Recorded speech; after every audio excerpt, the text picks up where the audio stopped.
college in the nation that had offered athletic scholarships to women. So I think that's really cool.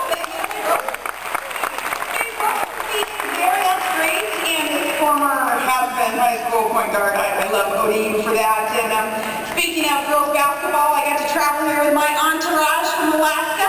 My entourage consists of one kid. Willow is with me this time.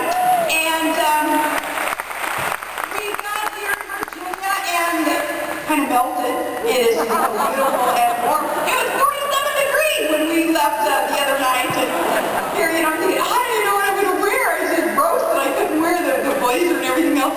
But it's just so gorgeous here, and we're very, very thankful to get to be here and to participate in a pro-military, pro-USA rally like this, and just these esteemed guests whom you have had the privilege of hearing from, Colonel Oliver North and Governor Allen, and of course Jay Sekulow. I listen to Jay Sekulow all the time in my drive into Anchorage. It's a 50-mile commute into Anchorage, and this radio show happens to be on at the time that I usually drive in, so I'm learning a lot from Jay and from Jordan, and I'm very glad that you all too get to learn a lot from them, from him, and will certainly benefit in all that you do by really capturing what it is that Jay is helping to teach the rest of America about our Constitution, about our freedoms, and about something in particular that's near and dear to my heart, about what it means to protect and support our allies. His heart there with our Mideast ally Israel, and he doing all that he can to protect Israel instead of what we're seeing in the administration right now, poking them in the eye. I personally am very, very appreciative of all that Jay is doing there.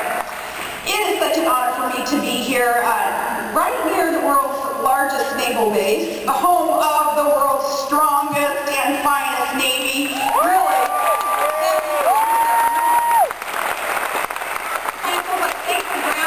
As a military mom, I know how much sacrifice is involved when our loved ones choose to serve, and the worry and the concern, and you know, you have special holidays and birthdays that are spent apart from our loved ones, and though the excitement that we feel when we get an email or a call coming in to let us know that our loved one is safe. I also know, though, about the pride that comes with that loved one choosing to serve his country, to defend the rights of all of us. And it's amazing for me to think that every day this country is protected by selfless men and women who are choosing to serve something greater than self, protecting all of us. And those who wear the uniform, again, that's why we are here today, is to salute you, to thank you. And our first responders, those responders who run into danger, they don't hide from danger. Our heart goes out to you, kudos to you, hats off. Thank you, first responders, and again, thank you to the United States military.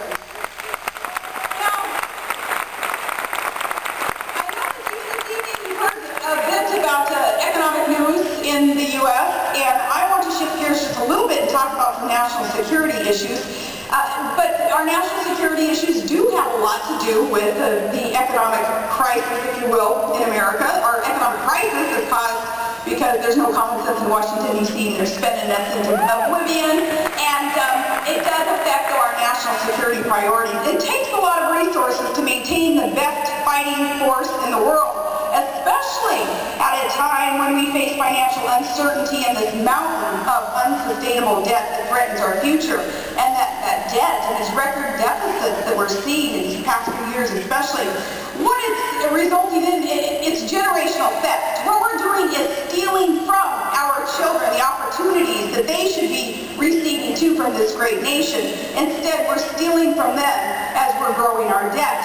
We have a federal government that is spending trillions because of skewed priorities, and this government that has recently nationalized whole sections of our economy, kind of turning us into, some of us are looking at this, is turning us into something that's almost unrecognizable. We're not familiar with what the path that we're on, where it may lead us to. The sections of our economy, of course, being overtaken and shoved away so the government can have more control, including the auto industry and the insurance industry and healthcare and student loans, and the list goes on and on. All of it is at enormous cost, obviously, to the taxpayer. The cost of Obamacare alone, about $2.5 trillion, and as a result of these trillion-dollar spending bills under Obama, America is going bust in a hurry.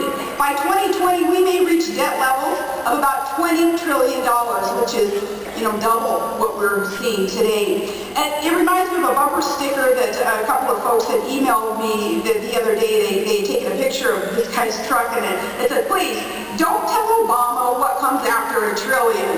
But if you tell them, we're going to be headed." And that, of course, is next to the old, that standard bumper sticker now that we're seeing everywhere that's saying, how's that hopey-changey thing working out? I saw another one. Somebody emailed me a picture of on a jar head. It was a military Jeep. You can usually tell the military guys that they're driving. On this military Jeep, the guy, he had a homemade bumper sticker, and it said, "It's we the people, it's not me the president."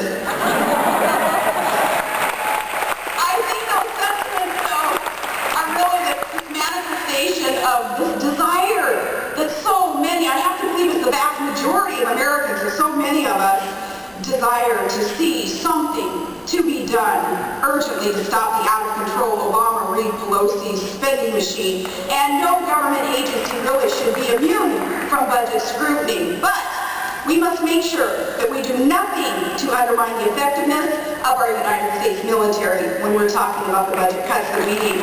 Nothing to undermine our military. If we lose wars, if we lose the ability to deter adversaries, if we lose the ability to provide security for ourselves and for our allies, then we risk losing all that is great about America. That is a price that we cannot afford to pay. And this may be obvious to you and to me, but I'm not quite sure that the Obama administration gets it. There isn't a single progressive pet cause which they haven't been willing to throw billions of your dollars at. But when it comes to defense spending, all of a sudden, they start preaching a message of fiscal restraint, finally. But our defense secretary even recently stated that the gusher of defense spending was over, and that it was time for the Department of Defense to tighten its belt. Well, yeah, there's a gusher of spending coming out of Washington, all right, but it's not on national security. Did you know that the U.S. actually only ranks 25th worldwide on defense spending as a percentage of GDP? We spend 3 times more on entitlements and debt service than we do on defense.